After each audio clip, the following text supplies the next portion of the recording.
And I beheld and heard an angel flying through the midst of heaven, saying with a loud voice, Woe, woe, woe to the inhabitants of the earth by reason of the other voices of the trumpet of the three angels, which are yet to sound. I want to start by giving all the praises, glory, and honor to Yahweh Bashem, Yahushai Bashem, Chakwadash. Double honor to the elder apostles of the great millstone who rule well, peace and salutations to the hopeful elect tabernacle of David scattered throughout the four corners of the earth. And that was quoting Revelation chapter 8, verse 13.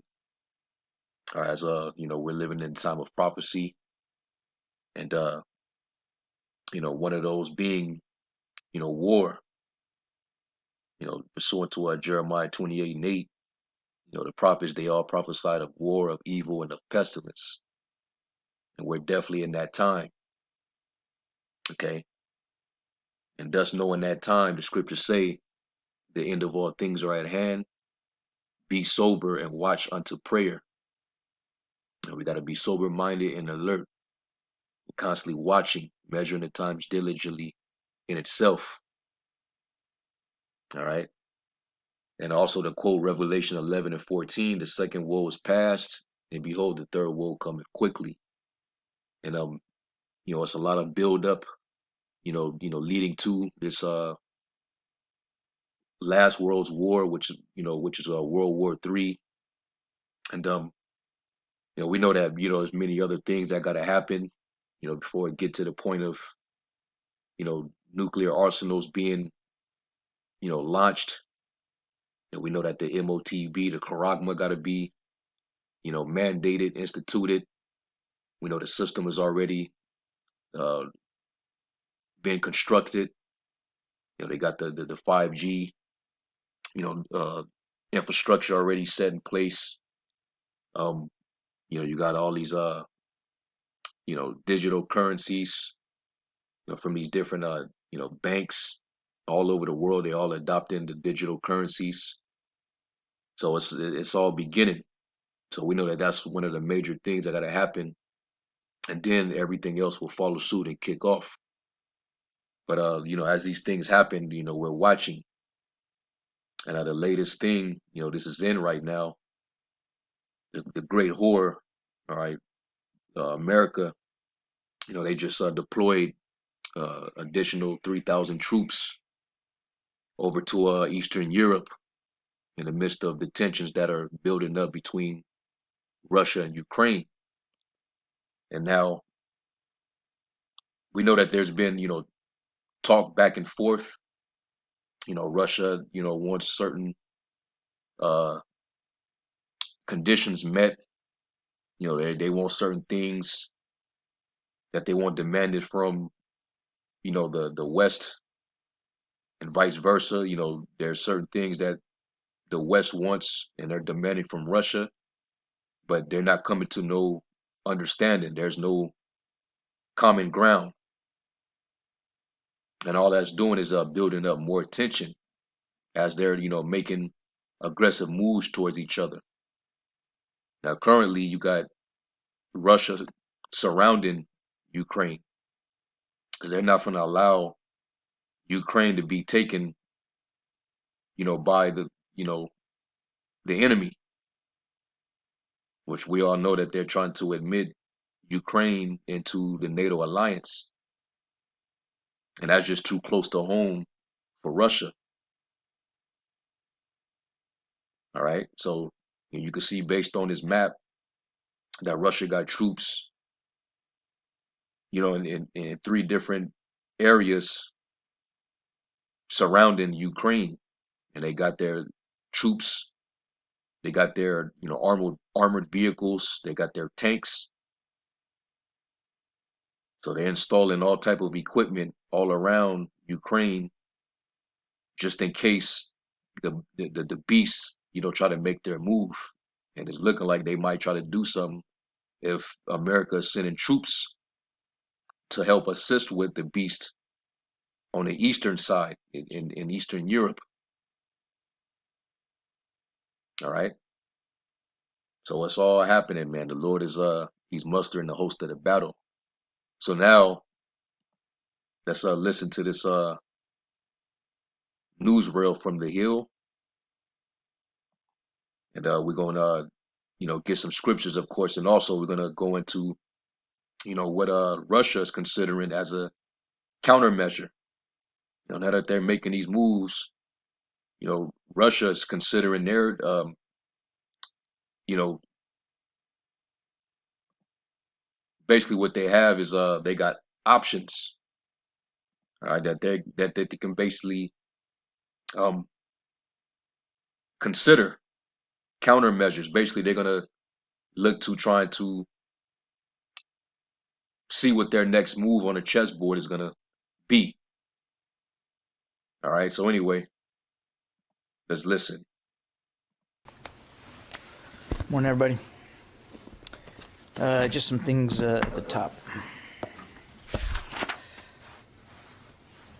I think, as you heard Secretary Austin address just last Friday in his remarks with the chairman here in the briefing room, we remain focused on the evolving situation in Europe and Russia's actions on the Ukrainian border and in Belarus.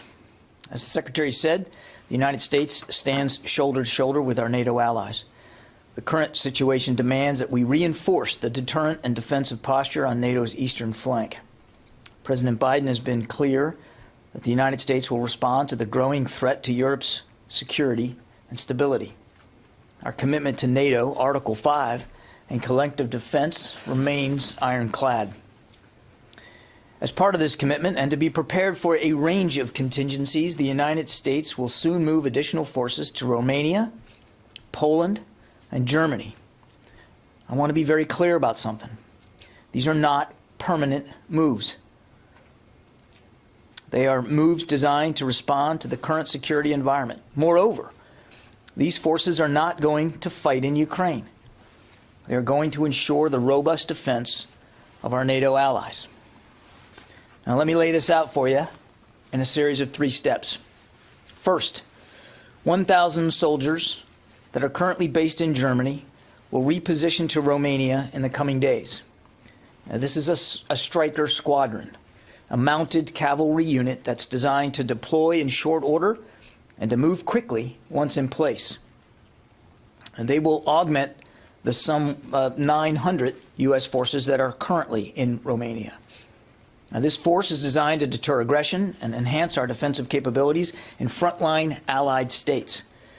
And we expect them, as I said, to move in coming days. Secretary Austin discussed this repositioning to Romania just last week in his conversation with the Romanian Minister of Defense. And again, I want to stress that this move is coming at the express invitation of the Romanian government. Additionally, we welcome French President Macron's announcement that France intends to deploy forces to Romania under NATO command, which Secretary Austin discussed with the French Defense Minister, Florence Parly, just last week.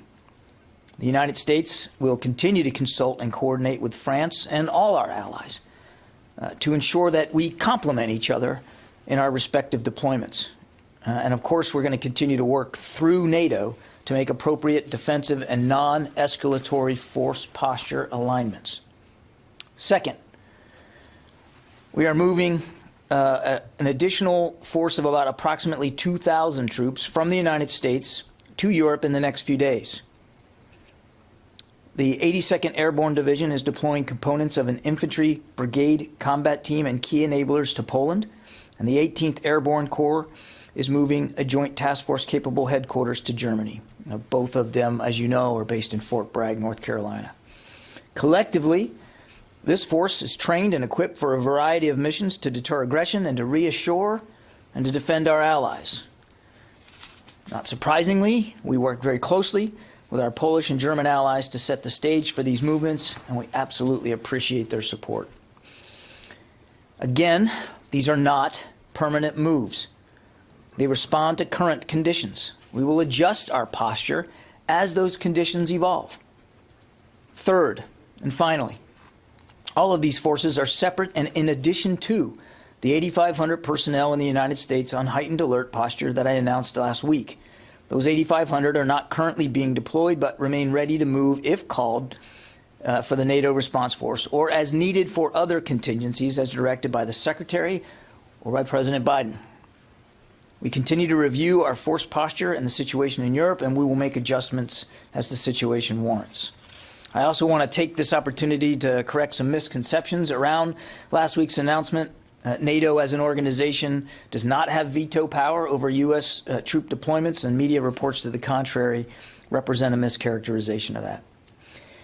Nothing precludes the United States from making its own decisions on force movements, including those forces that are being placed on heightened readiness. That said, any movement of U.S. forces involves consultation with the host nation, as we have done with Romania and Poland and Germany prior to today's announcements. And we're mindful of the competing needs of operational security and our obligation to be transparent, and we'll provide you additional information on these and other movements as available and as appropriate. As we have long said, we are continuously reviewing our posture, so there may soon be additional posture decisions to announce, including movements that are part of ongoing military exercises. This is not the sum total of the deterrence actions we will take or those to reassure our allies. I think it won't surprise you, we take a theater-wide approach to deterrence and defense, and we welcome the additional announcements by Spain, Denmark, the UK, and the Netherlands of their consideration to deploy additional forces to reinforce NATO's eastern flank. The United States has robust capabilities distributed across Europe, including in the Baltic region, and we will continue to assess needs in that area in cooperation with the relevant allies and, of course, the full NATO alliance. We stand united. We have said that repeatedly. We say it again today. These movements are unmistakable signals to the world that we stand ready to reassure our NATO allies and deter and defend against any aggression. Now, as the Secretary said Friday, we do not know if Russia has made a final decision to further invade Ukraine, but it clearly has that capability. The Department of Defense will continue to support diplomatic efforts led by the White House and the State Department to press for resolution. We do not believe conflict is inevitable. The United States, in lockstep with our allies and partners, has offered Russia a path to de-escalate. But we will take all prudent measures to assure our own security and that of our allies. Now, finally, just one note. I note that in the past few hours, a proposal made by the United States leaked to a European news outlet. We did not make this document public. But now that it is, it confirms to the entire world what we have always been saying. There is no daylight between our public statements and our private discussions. NATO and its partners are unified in their resolve and open to constructive and serious diplomacy. The United States has gone the extra mile to find a diplomatic solution. And if Russia actually wants to negotiate a solution, as it claims it does, this document certainly makes clear that there is a path forward to do so. And guess what? There ain't gonna be no diplomacy. So you over there in their backyard, but yet you're rallying and positioning yourself, as he used the term posture, over there, right in their yard, but yet you're the one that's acting like you need to be on defense. So Russia, they're saying that you're not uh, adhering to their proposals. Nobody's coming with ain't nobody agreeing on anything. It's just talks on both sides. But meanwhile, military buildup is happening, and this guy is saying that there ain't going to be any, aggression. He doesn't see there being any, conflict or anything. But that's not what the rest of us see. All of us that are, on the outside looking in, it doesn't look that way. And we know how these devils talk. They talk with a forked tongue, man. Let's get real quick. Can't really believe what they saying. And Russians are pretty smart, so I'm pretty sure they ain't buying it. Psalms 55 and 21, it says, the words of his mouth were smoother than butter, but war was in his heart. His words were softer than oil, yet were they drawn swords. All right. So, they're rallying and moving all these troops and all this artillery around, but yet, there's no uh, aggression. There won't be any uh, combat. War is not imminent, inevitable. Well, we're gonna see. Because right now, Russia, because y'all not coming to no agreement, they're considering their countermeasures. So this is from a Russian site, giving you the Russian perspective. It says the military proposed a list of countermeasures against NATO.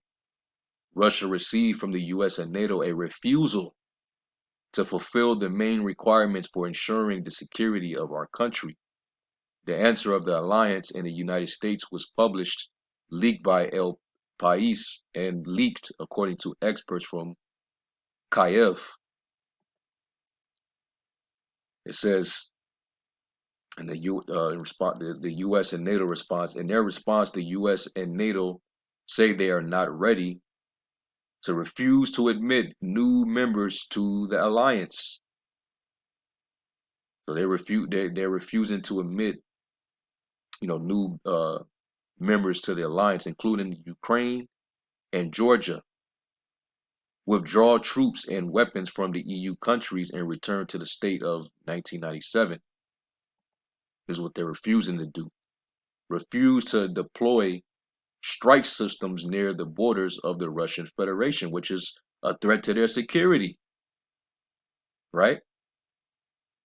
At the same time, the United States allegedly, we are ready to start a dialogue with the Russian Federation on arms control in the field of medium and short range missiles, are ready for mutual obligations to limit the deployment of offensive missile systems and forces in Ukraine, will not deploy nuclear weapons to uh, Eastern Europe or in Eastern Europe, and propose to discuss with the Russian Federation a mechanism to confirm the non-deployment of Tomahawk cruise missiles in Romania and Poland. So this is alleged. Experts consider this is a refusal to sign full-fledged security guarantees for the Russian Federation, after which the Russian response should begin. What will be the Russian answer? Now these are the Medes that we're dealing with, which the prophecies say that the Lord will stir up the Medes. All right, let's was that Jeremiah?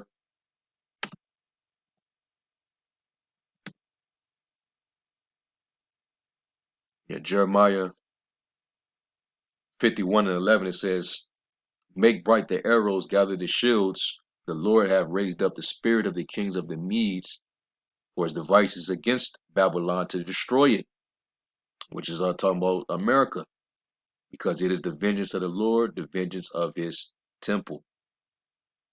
So this is why these things are important, because Russia is going to be very instrumental in the demise of Babylon the Great. All right, this is all of the Lord's doing. Let's get real quick. I think it might be Isaiah 13.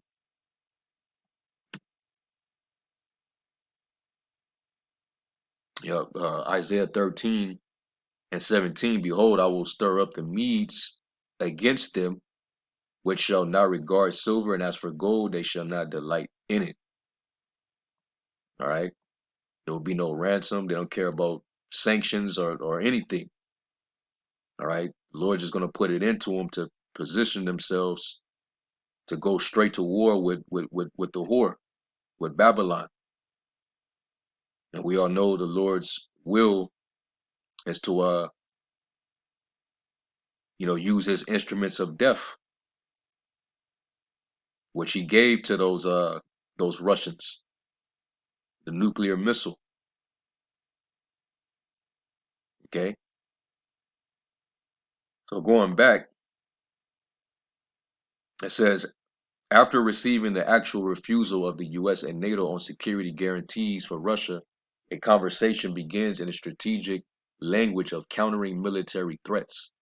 A threat to the national security of the Russian Federation, said a high-ranking source close to the Russian Foreign Ministry cited by the Mayday Chronicle of a dive project.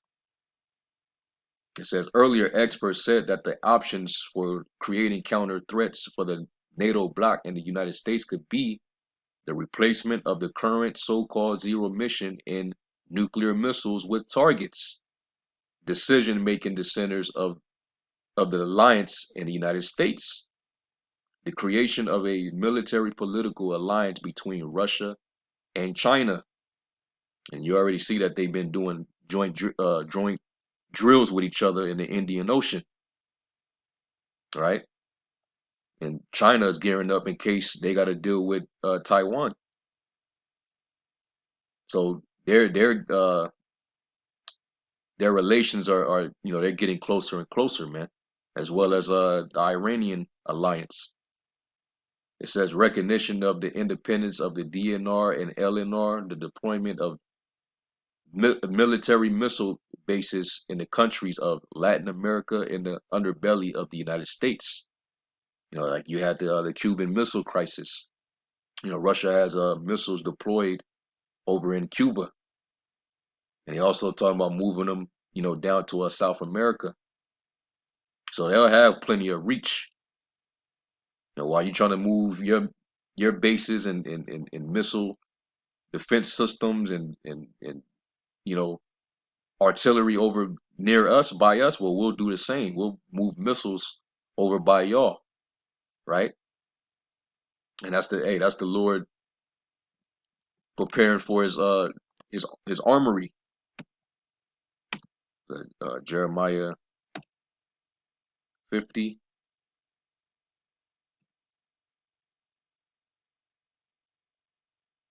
Yeah, Jeremiah 50 and 25, it says, the Lord have opened his armory and have brought forth the weapons of his indignation, for this is the work of the Lord, power of hosts, and the land of the Chaldeans. And Russia's definitely, putting their guns, which are their missiles, pointed right at Babylon, position them right in the areas where they can easily reach America. That's why it tells you about how Babylon would be thrown down, and it'll take 1 hour. You know, in 1 hour, should that great city Babylon be thrown down? The Lord gonna make this place a speedy riddance. Okay, so it says withdrawal of the Russian Federation from international treaties, for example, from the nuclear test ban treaty, the transfer of nuclear weapons to Kaliningrad, Crimea, Cuba, and Minsk to target the decision-making centers of the alliance, exercises and maneuvers of the nuclear triad, including strategic aviation and fleets of the Russian Federation and neutral waters in a possible European and Western theater of operations, a no-fly zone over the Donbass, and fire electronic warfare against objects violating it. Hmm. And destroy your electronic uh, infrastructure, man. There was rumors that they had attacked the Israeli uh, electric infrastructure that affected their airport. We don't know how true that was, because Israel is known for, just false flagging shit and using it to blame on others. But we know Russia do have that kind of power. It says the transfer of additional army units and combat systems to the territory of Belarus, a statement about the creation and deployment of promising weapons, or even a new type of global weapon in sensitive regions and waters for the United States, up to Poseidons of, it's like you're off the coast of the United States and Britain, other options. So these are all the different directions that they can move different pieces on the, the chessboard, all right, or in the theaters of war. Okay, so this is getting pretty interesting. It says, according to the deputy foreign minister of the Russian Federation, during the talks with NATO, Russia has already outlined a set of military technical countermeasures that is ready to use in case the diplomatic track fails. As part of the negotiations, at the request of the West, they are classified. All right, so that's pretty much that, and I'll leave a link to this in the description box. If brothers want to, read up on it. All right. So, hey, things are in place right now, man. Now, that's not to say that because all this is happening that this is pretty much it. But if it further escalates with it appears like it. Like they're not going to come to no common ground. Then just might very well spark it all off. All right. They've been halting for some time, still trying to figure it out. But it's looking like neither side is going to budge. All right. So right now, this is just still a rumor of war. All right, with the potential of it possibly popping off the actual Third World War. So let's go to Matthew 24. And let's get what Yahweh Shai said.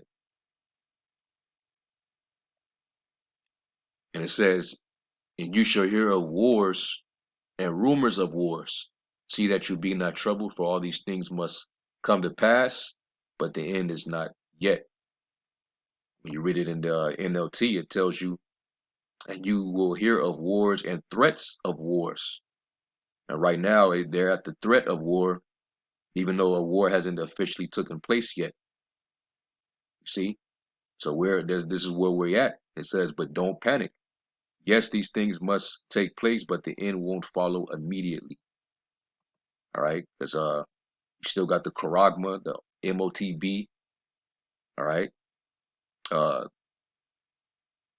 Esau coming down with his wrath, with his troops, martial law, getting thrown in these detention centers, concentration camps, whatever you want to call them. Us getting persecuted. We know all these things got to happen too. All right. It says, for nation shall rise against nation and kingdom against kingdom, and there shall be famines and pestilences and earthquakes in diverse places, which are all happening. Right. All these are the beginning of sorrows. So yeah, hey, it's the scriptures are coming to pass. We got to continue to watch as well as pray and not be entangled with the affairs of this life, the cares of this life. We got to keep an open mind, be alert, keep your eye single, and watch the Heavenly Father do His work. We got new fruit coming in, so this is why we got to continue to do the labors. All right. So anyway, like I said, I'll leave a link to this in the description box. Lord willing, you brothers and you few sisters were edified. I'm gonna give all praise to Yahweh Shai. Shalom.